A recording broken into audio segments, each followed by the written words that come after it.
इस वक्त हम हैं राष्ट्रीय आयुर्वेद संस्थान यानी एनआईए में, जो अपनी स्थापना के 50 गौरवशाली वर्ष पूरे करने जा रहा है। इन 5 दशकों में एनआईए ने न सिर्फ भारतीय चिकित्सा पद्धति को संरक्षित करने का काम किया है, बल्कि आधुनिक विज्ञान की कसौटी पर खुद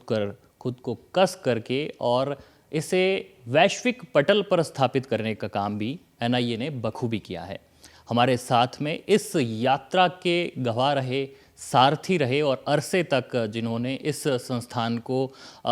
दिशा देने में, तरक्की देने में जिन्होंने बड़ी मेहनत की है, प्रोफेसर संजीव शर्मा जी मेरे साथ में हैं। शर्मा साहब, सबसे पहले तो 50 वर्ष आप पूरे कर रहे हैं, उसकी बधाई। और इसके साथ ही में ये प्रश्न भी कि ये यात्रा किस प्रकार की रही है और कैसे अनवरत आगे बढ़ रही है? निश्चित रूप से राष्ट्रीय आयुर्वेद संस्थान 50 वर्ष पूरे कर रहा है 7 फरवरी 2026 को, क्योंकि इसकी स्थापना 7 फरवरी 1976 को हुई थी। तो ये 50 वर्षों की जो राष्ट्रीय आयुर्वेद संस्थान की यात्रा है, एक बहुत गौरवशाली यात्रा रही है, स्वर्णिम यात्रा है ये।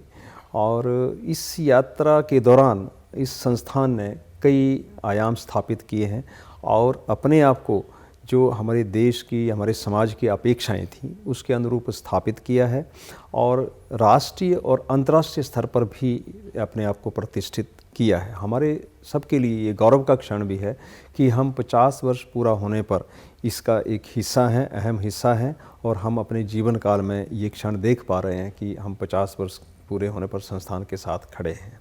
इस दौरान संस्थान ने जब 1976 में इसको एक छोटे से पादप के रूप में, एक छोटे से वृक्ष के रूप में लगाया था, आज एक बृहद आकार का वृक्ष बन गया है और इसके कई और शाखाएं हैं, इसके कई सैटेलाइट सेंटर्स हैं। और यहाँ पर सिर्फ देश के समस्त राज्यों के ही छात्र नहीं, अपितु विदेशों के भी कई छात्र जो हैं, कई देशों से छात्र यहाँ पढ़ रहे हैं। और मुझे खुशी होती है कि लगभग 26 राष्ट्रों के या 26 देशों के यहाँ से जो छात्र हैं वो पढ़ कर के निकले हैं, और वर्तमान में भी 17 देशों के छात्र यहाँ पर अध्ययन कर रहे हैं, और कुल अंतर्राष्ट्रीय छात्रों की जो संख्या है वो 80 के लगभग है। और हमारा जो सैटेलाइट सेंटर एनआईए पंचकूला है, जो इसी एनआईए जयपुर के अंतर्गत ही निर्मित हो रहा है और शुरू हो गया है, उसमें भी अंतर्राष्ट्रीय छात्र जो हैं वहाँ शिक्षा ग्रहण कर रहे हैं। ये हमारे लिए गौरव की बात है। एक बात सर, आपने कही कि जयपुर में जब 1976 में इसको स्थापित किया गया, बहुत छोटे स्तर से इसकी शुरुआत हुई। तो पहली बात तो ये कि ये किस तरह का आइडिया रहा कि इसे जयपुर में ही स्थापित किया जाए, इसके पीछे की वजह आप क्या मानते हैं? बिल्कुल सही बात है कि राष्ट्रीय आयुर्वेद संस्थान जयपुर में या राजस्थान में क्यों, एक बड़ा प्रश्न है। और इसका सीधा सा उत्तर ही है कि राजस्थान और जयपुर विशेष करके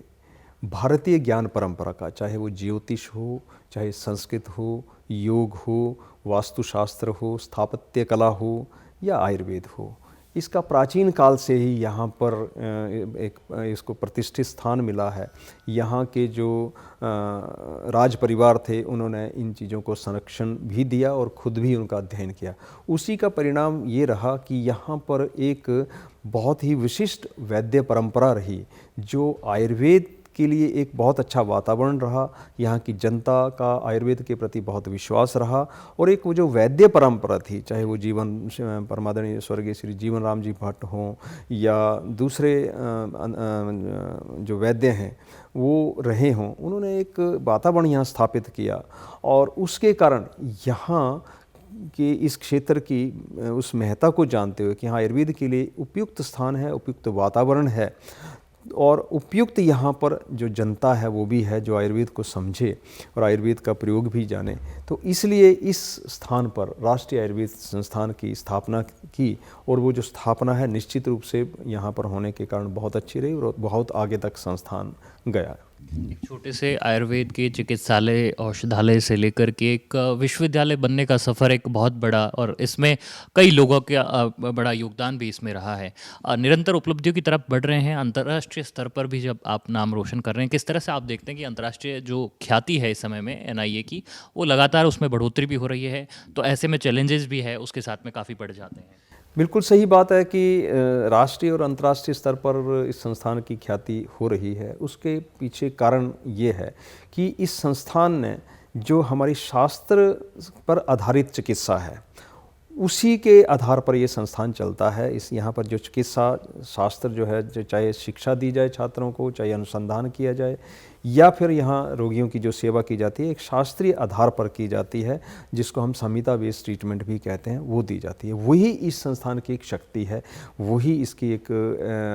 विशेषता है कि जिसके कारण ये संस्थान अपने आप को स्थापित कर पा रहा है। और अब जो है, क्योंकि आधुनिक विज्ञान का जो आज जो रिसर्च है या आज की जो बात है, आधुनिक युग में बिना आधुनिक विज्ञान के या मॉडर्न साइंस जो है उसके बिना अधूरी है। तो हम ये प्रयास कर रहे हैं इस संस्थान में कि प्राचीन शास्त्र ज्ञान के साथ साथ जो आधुनिक विज्ञान है उसके साथ मिल करके हम एक तो एविडेंस बेस यानी प्रमाण प्रस्तुत करें लोगों की। ये नहीं है कि आयुर्वेद बहुत अच्छा है, आयुर्वेद अच्छा है, लेकिन क्यों अच्छा है उसका प्रमाण दें, ताकि आज की जो साइंटिफिक कम्युनिटी है, आज की जो आधुनिक युग है, इसमें लोगों को हम ये समझा सकें कि भाई आयुर्वेद अच्छा इसलिए है, ये हमारे पास उसका प्रमाण है। उसी को हम जनरेट करने की कोशिश कर रहे हैं और उसी दिशा में हम आगे बढ़ रहे हैं। तो इसलिए एक इंटीग्रेटिव वे से जो है हम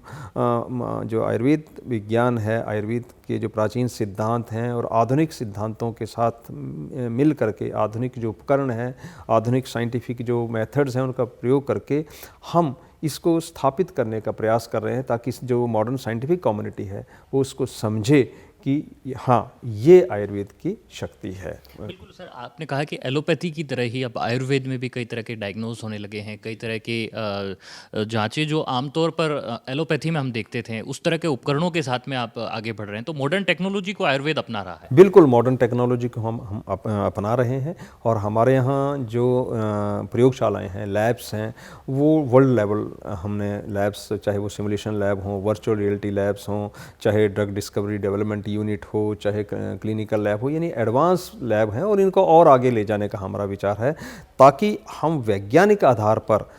सिद्ध भी कर सकें और प्रमाण भी और अपनी जो आयुर्वेद की चिकित्सा है, आयुर्वेद की विधा है, उसको स्थापित भी कर सकें और उसके वैज्ञानिक आधार उसका। ये नहीं है कि सीधा किसी को कह दिया, एक वैज्ञानिक आधार के साथ आएँ, हम पब्लिकेशन के साथ आएँ, रिसर्च के साथ आएँ, रिसर्च प्रोजेक्ट्स के साथ आएँ और हम ये कहें कि हाँ, ये आयुर्वेद का ये जो है फल आयुर्वेद का ये है। जब संस्थान में आप कह रहे हैं कि रिसर्च के साथ हम आगे बढ़ते हैं, तो कई सारे चैलेंजेस, कई सारे हर्डल्स सामने आते हैं। इन चुनौतियों को किस रूप में आप पाते हैं और इनको दूर करने के लिए किस तरह की मेहनत जो है उसके साथ में आप लोग की टीम पूरी जुटी रहती है?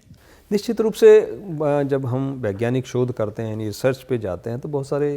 उसमें हर्डल्स आते हैं, लेकिन हम उन हर्डल्स को हर्डल नहीं मानते हैं। एक सामान्य प्रक्रिया है जिसको क्रॉस करके जाना होता है और उसमें जब हम एक ऑथेंटिक रिसर्च के लिए बढ़ते हैं तो हमें उसी तरह से प्रोटोकॉल डेवलप करने हैं, जो उसके लिए जो लीगल रिक्वायरमेंट्स हैं या क्लियरेंसेज हैं वो भी लेनी है। और सबसे बड़ी समस्या आती है हमें बजटिंग की, कि बजट रिसर्च के लिए बहुत बड़ा बजट लगता है, लेकिन मैं भारत सरकार का बहुत बहुत धन्यवादी हूँ कि एक अच्छा बजट जो हमें उपलब्ध करवाया जाता है और हम अच्छी एक रिसर्च कर सकते हैं। और अभी मैं आपके माध्यम से ये भी बताना चाहता हूँ कि हम राजस्थान सरकार के आयुष विभाग और आयुर्वेद के साथ मिलकर के, और राजस्थान का जो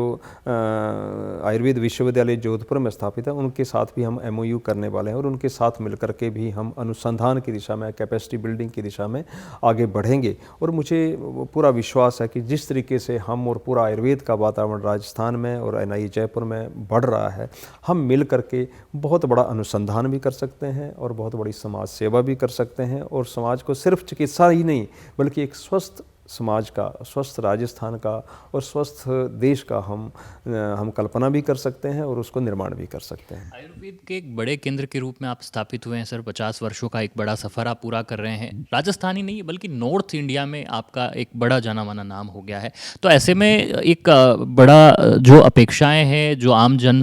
जनमानस के अंदर भी रहती है कि NIA से अब काफ़ी उम्मीदें उनकी हो जाती है, तो इन उम्मीदों को पूरा करने के लिहाज से कितना आप खुद को तैयार पाते हैं? जी, निश्चित रूप से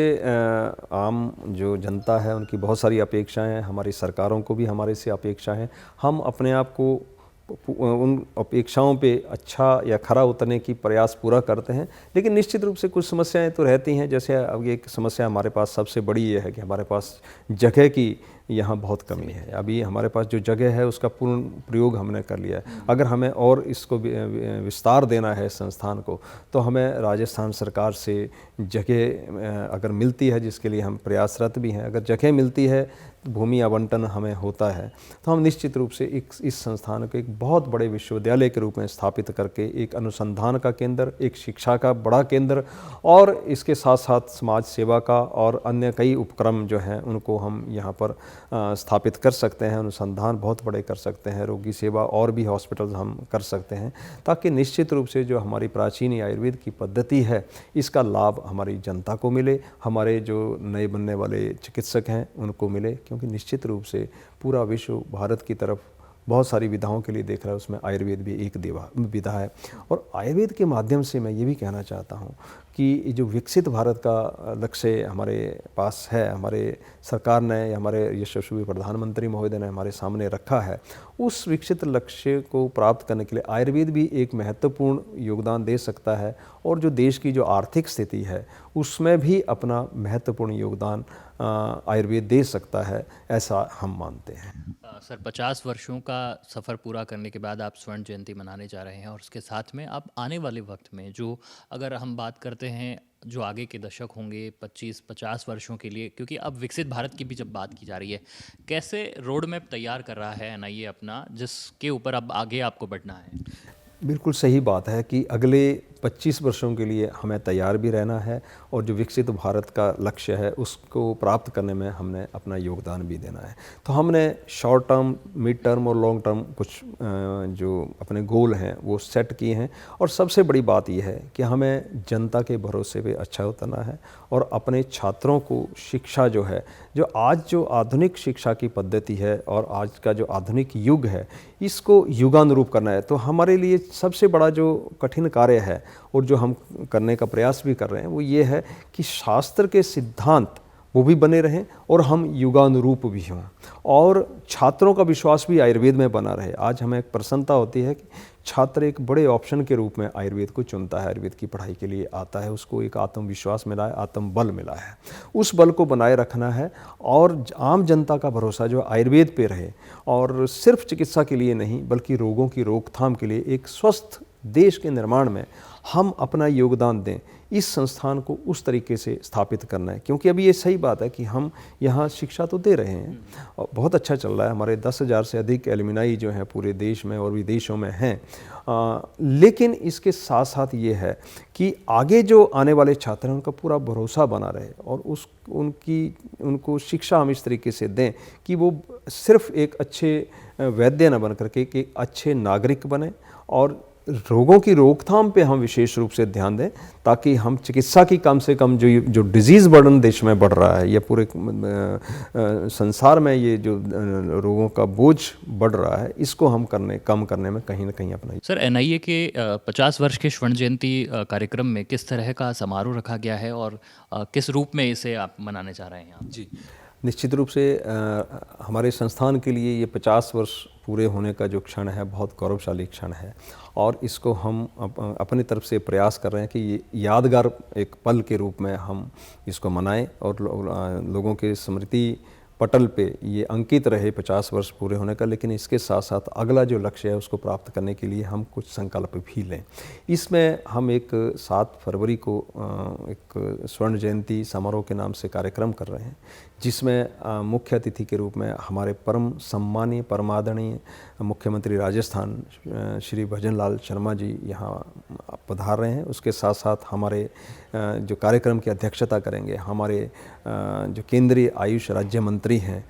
परमादरणीय श्री प्रताप राव जाधव जी, वो यहाँ पधार रहे हैं। उनके साथ साथ हमारे राजस्थान के डिप्टी सीएम हैं श्री भैरवा जी, वो पधार रहे हैं। मंत्रालय के अधिकारी, सचिव महोदय और एनसीआईएसएम के चेयरमैन और बहुत सारे गणमान्य व्यक्ति जो है यहाँ पधार रहे हैं। तो उसमें हम एक संकल्प भी लेंगे कि हम आगे जो है संस्थान को किस तरह से आगे ले जाने वाले हैं। दूसरा, इसके साथ साथ ही हमने एक शल्य कोण का आयोजन किया है, जिसमें आयुर्वेद, क्योंकि आपको ध्यान है कि आयुर्वेद से ही शल्य विधा शुरू हुई थी, तो उसी को ध्यान में रखते हुए 3 दिन का एक कार्यक्रम शल्य कौन करके शल्य की सर्जरी की जो आयुर्वेदिक सर्जरी है उसकी कॉन्फ्रेंस हमने रखी है। वो 5 से 7 तारीख तक चलेगी, शाम तक 7 तारीख शाम तक चलेगी, और 4 तारीख को एक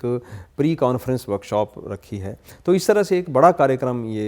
हम आयोजित करें। 4 तारीख से ये कार्यक्रम शुरू हो जाएंगे, 7 तारीख तक रहेंगे, और 7 तारीख का मुख्य कार्यक्रम जैसे मैंने बताया कि वो स्वर्ण जयंती कार्यक्रम के रूप में, समारोह के रूप में है, और उसमें कई हम नए जो हमारे उपक्रम हैं उनकी शुरुआत या उद्घाटन अपने जो अतिथि महोदय हैं उनसे करवाएंगे। और निश्चित रूप से हमारे लिए उत्साहवर्धन भी होगा, प्रेरणादायक भी होगा, और इसमें हम आपके माध्यम से सभी को आमंत्रित करते हैं कि हमारे इस गौरवशाली क्षण में सभी लोग शरीक होकर के हमारा उत्साह। तो राष्ट्रीय आयुर्वेद संस्थान अपनी यात्रा के 50 वर्ष पूरे कर रहा है, और इस पर हम बात कर रहे थे आयुर्वेद संस्थान के vice chancellor professor Sanjeev Sharma से, जिनका ये कहना है कि आयुर्वेद संस्थान 50 वर्षों की उपलब्धियों के साथ तो आगे बढ़ ही रहा है, आने वाले 25 वर्षों के लिहाज से और विकसित भारत को देखते हुए अपना एक रोड मैप भी तैयार कर लिया है, जिस पर कि शोध और शिक्षा के साथ में चिकित्सा को कैसे बेहतर बनाया जा सकता है, इस बात पर पूरा जोर दिया जा रहा है। कैमरा पर्सन राकेश पटेल के साथ महेश दाधीच, डीडी न्यूज़, जयपुर।